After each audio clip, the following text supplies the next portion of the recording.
You know, there's a story in the ancient texts, in the book of Acts, chapter 27, that has really resonated with me lately. It's about a man named Paul, a seasoned traveler who found himself on a ship heading to Rome. Now, this wasn't a pleasure cruise. He was being transported as a prisoner. Along the journey, they encountered treacherous weather. Paul, with his vast experience, advised the crew and the centurion in charge not to sail, warning them of disaster. But what happened? The centurion, instead of listening to Paul's wisdom, was persuaded by the majority opinion of the helmsman and the ship's owner. And as you might guess, it turned out to be disastrous. They faced a fierce typhoon, were tossed around for 2 weeks, and the ship was completely destroyed. They barely escaped with their lives.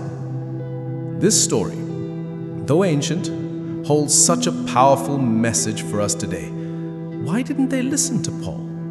Because the majority had a different opinion. And in our world, right now, we are constantly bombarded by what the majority thinks, what the majority believes, what the majority says is right. There's a tremendous pressure to conform, to fit in, to be liked.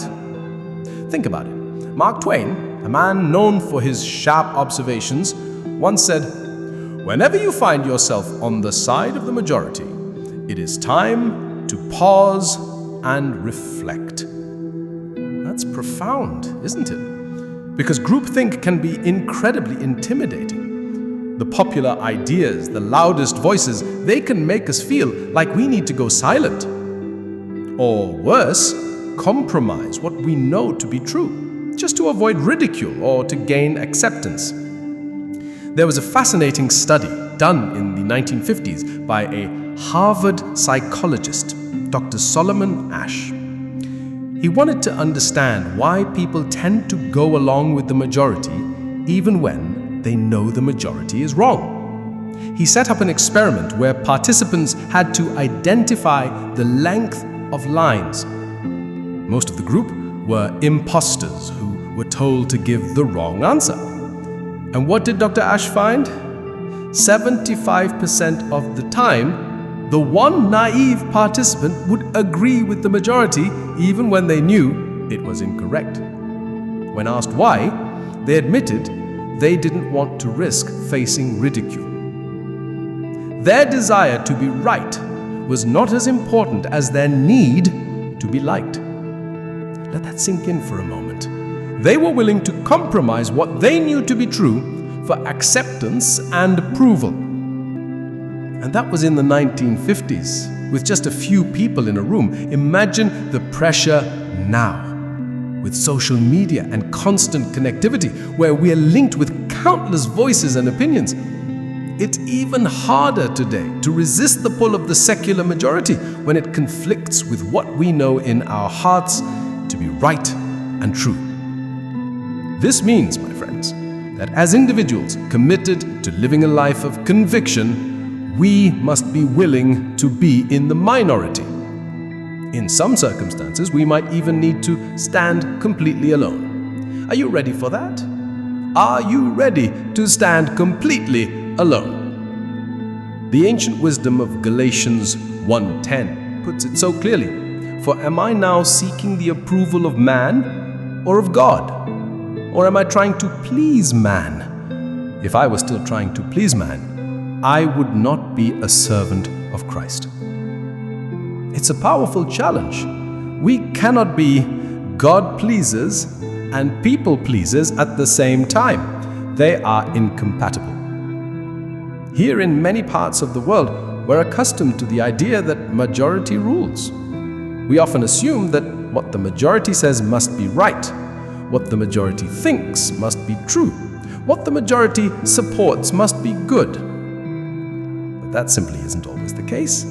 As Booker T. Washington wisely stated, a lie doesn't become true, wrong doesn't become right, and even evil doesn't become good just because it's accepted by a majority.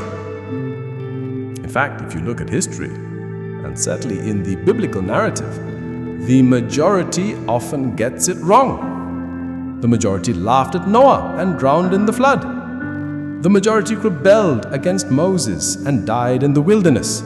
The majority wanted a king instead of God. The majority stoned Stephen. The majority beat Paul. And yes, the majority crucified Jesus. The emphasis is never on the majority. The emphasis is on truth, on what is right, and on joining with that, even if it means we find ourselves in the minority, or sometimes standing alone. But I would rather stand alone with truth, with conviction, than be swept along with a misguided majority. Because here's the beautiful truth. When you stand with God, you are standing with the ultimate majority. He is the leader. He is the one we should be seeking to align with. The question we should always be asking is, Lord, what are you up to? Where are you going? And how can I join you? Every one of us needs to be willing to be in the minority, and sometimes to stand alone when necessary. Think of the great men and women throughout history who dared to go against the tide.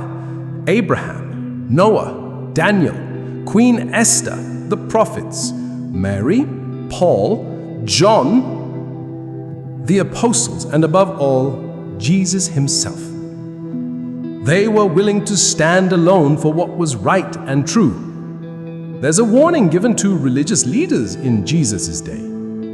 They were condemned because they loved the praise of people more than the praise of God. But on the other hand, Peter and the other apostles were commended when they boldly declared, "We ought to obey God rather than men." That's our choice, isn't it? To be concerned about pleasing people or to obey God.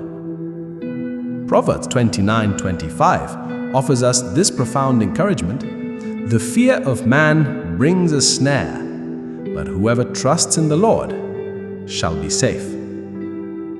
My friends, I encourage you today, stop listening to the noise of the majority.